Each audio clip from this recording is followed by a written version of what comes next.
In July of 2023, I posted a video about a game called Pollyanna. In the process of researching that video, I came across a lot of other games very similar to Pollyanna. Different themes, different names, different board layouts. All of these games are pretty much branches of that Pachisi family tree that I've talked about so much.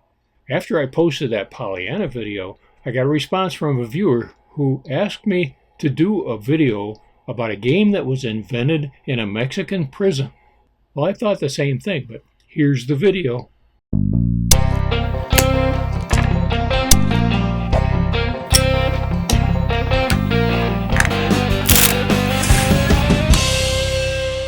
So that game is called Poleana.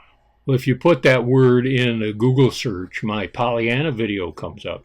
But also, the googly AI thing comes up with the following. A popular Mexican board game similar to Pachisi and Sorry that originated and is widely played in Mexican prisons. You can click on over to my Pollyanna video to find out the history of that game, and that will bring you up to the point where we want to talk about the Mexican prisons. Apparently sometime around 1940, the game of Pollyanna found its way into a Mexican prison. Well, the Poleana game takes place in a prison, and the theme of the game, the goal of the game, is to achieve one's freedom. Now, as with all these foreign language things, please forgive my pronunciation, but the Palacio de Lucumberri, otherwise known as the Black Palace, is a former notorious prison in Mexico City, established in the year 1900. The institution is now serving as the General Archive of the Nation of Mexico, but in its prison days, it had a reputation of being a rather nasty place. That prison's physical structure resembles the design of the Poleana game board. Therefore, many folks believe that Lucumberri may have been the birthplace of the Poleana game and many of its rules. The typical Poleana game board is a shallow wooden box with a sunken center for rolling the dice, a built-in dice tray. This basic idea is very familiar, but this is a very unique game. Alejandro Olmos, who is an archaeologist and anthropologist specializing in Mesoamerican games, has studied and played Poleana for years. He says, quote, "All cultures have a process called adoption transformation. The game of Poleana reflects the roughness of prison life. Mistakes are not pardoned." The game evolved as it spread from prison to prison, and then eventually in the 1980s, it began to find its way out into the street and became popular with families and is now played extensively in Mexico City and all over the country. It can be a long game, too. It's definitely longer than the Pollyanna game. Now, before I run the how to play footage here, I want to explain that I could not find the rules to this game in English anywhere. So I kind of transcripted from a bunch of Google Translate documents and so on from the Spanish. Caveat number 2 is, of course, I don't speak Spanish, so I may have misinterpreted the interpretations. But we'll do the best we can, and you can let me know if I got on target here with the rules. And so, that said, here we go. 4 players and 4 discs per player are required. These are usually thick discs, proportionally smaller diameter and thicker than a standard checker. You'll also need a Poleana board and a pair of standard 6-sided dice. Your discs begin the game in your color-coded home area. The objective is, as you would expect, to advance your 4 discs around the track to your goal area, the final 7 spaces to the left of your home. These are called the exit spaces, sometimes called the tower, sometimes called the gate. When a disc moves beyond the 7 space here, it is taken off the track entirely. Most boards will have an area to place these discs that have achieved their freedom. Within these 7 spaces, there are some movement restrictions. No opponent may enter your exit spaces. A disc may not pass another disc. A disc may not be stacked on another disc. A disc must reach freedom by exact count, 1 space beyond the 7. Above your home area are 7 spaces called the bridge. This is an alternate route to the straight path along the edge of the board. I've seen some boards with 8 spaces in the bridge, probably a regional variation. Most boards I've seen have just 7. There are strategic reasons why you might want to take this longer path, mostly to avoid being ambushed by opposing pieces in the adjacent home area. But also, while you have a disc on the bridge, it's safe from being hit or from being passed by another piece. I'll explain hit in a minute too, you probably know what it means. Another regional variation makes the bridge even simpler, stating that only one player can even be on the bridge at one time, but I don't think that's an official rule. The first move is to get a disc to your unnumbered start space. I've heard this space called a canton, or the 0 space. To get a piece into the race, certain die results are required. If the sum of the 2 dice is 6, move a disc into the start space. If the die roll result is a 6 and a 3, the disc is entered into the track at the 3 space. If the die roll result is a 6 and a 6, the player has a choice to make. A. Move 2 discs from your home to your start space. B. Move 1 disc from your home directly to the 6 space. C. Move 1 disc to the start space and use the other 6 to move another disc along the track somewhere else. Or D. Split the total of 12 between 2 different discs on the track. I have also seen a rule that states if you can start a new disc, you must start a new disc. I don't know if that's a common rule. I've seen it both ways. Now, once you have a disc on the track, there's another die roll choice to make.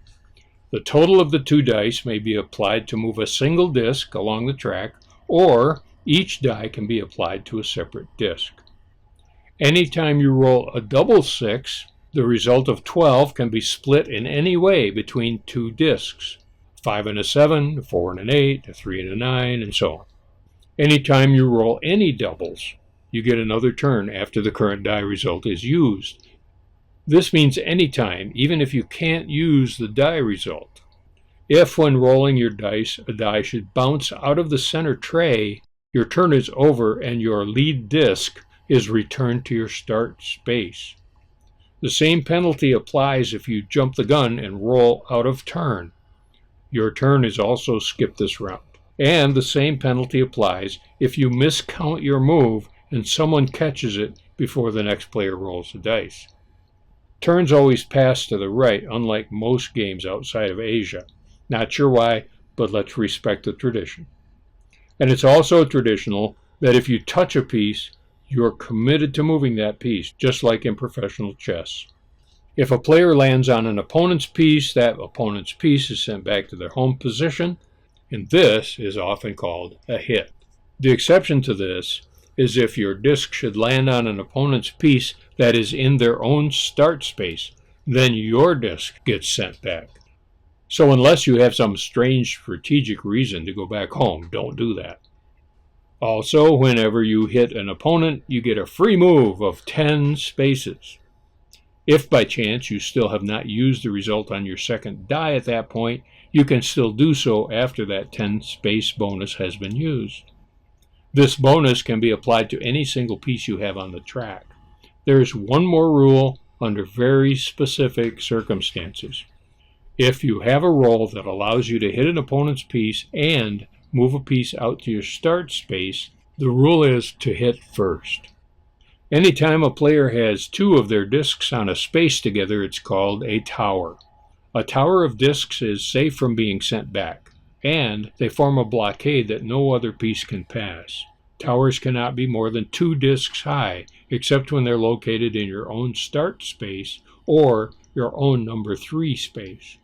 Also, towers cannot be formed in a bridge. That would be redundant anyway, since single discs in a bridge have that blocking power. The 9s, the corner spaces, have one additional feature. If your disc should land by exact count on the 9 at the foot of your own exit, that disc is immediately moved up to the exit at the number 1 space, unless that space is already occupied. Now, there may be cases where you have no legal moves that can be made and no doubles to allow you a reroll. If that happens, whatever totals are left from your die roll are forfeited. Your turn is over, and you must pass the dice to the next player. As stated before, the winner is the first player to successfully get all 4 of their discs around the board and through their own exit to freedom. There is an additional situation that you need to be aware of. When you're playing with 2 or 3 players, you can assign the unoccupied stations around the board with prison guards.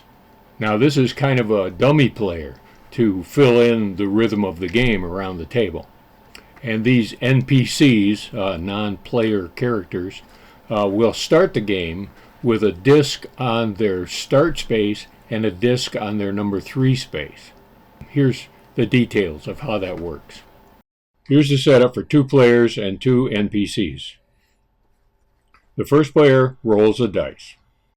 Before that player uses their die roll, we need to see if the guard could use it to hit a player's disc. If either guard can use the die roll, the hit is made. That hittable piece gets sent back to its home area. The guard disc does not move, and the player that rolled the dice loses their turn entirely because the guard used their die roll instead. The turn then passes to the next available human player.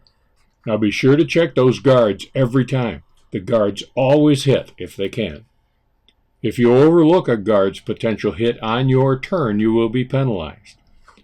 Finally, if there are 3 players, some players say that the guard cannot hit another player beyond the 9 space. That's their effective range. They can't hit around a corner. Otherwise, they normally could. So even though a die result might be able to hit a disc around the corner, the guards can't use that roll. Again, this is a regional variation to consider. The guards can't be hit.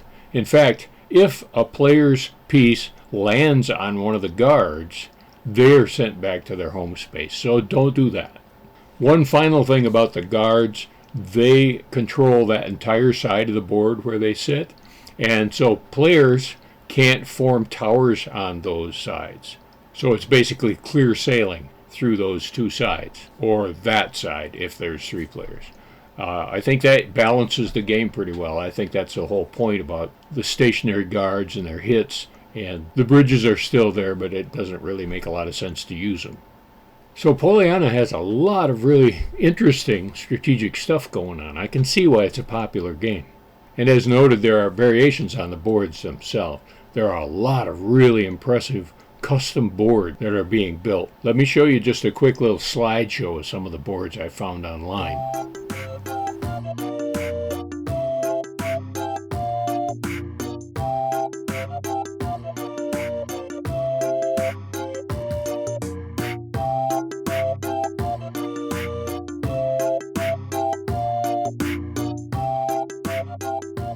It looks like a few of those might be considered commercial versions. I shopped around online and I couldn't find any that you could just click the button and buy.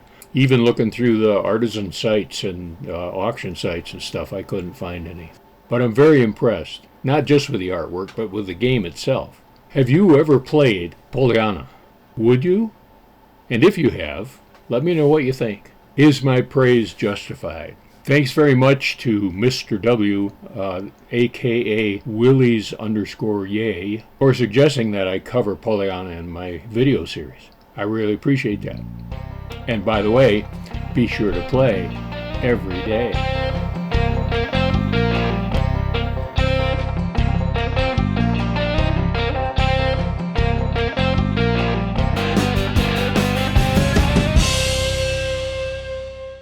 My hometown is Ionia, Michigan.